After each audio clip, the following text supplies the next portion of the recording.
بسم الله الرحمن الرحيم لا أقسم بهذا البلد وأنت حل بهذا البلد ووالد وما ولد لقد خلقنا الإنسان في كبد أيحسب أن لن يقدر عليه أحد يقول أهلكت مالا لبدا أيحسب أن لم يره أحد ألم نجعل له عينين ولسانا وشفتين وهديناه النجدين فلقتحم العقبة وما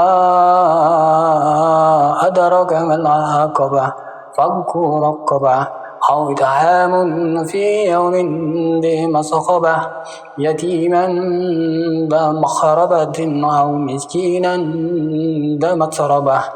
ثم كان من الذين آمنوا وتواصوا بالصبر وتواصوا بالمرحمة أولئك أصحاب الميمنة والذين كفروا بآياتنا هم أصحاب المشأمة عليهم نار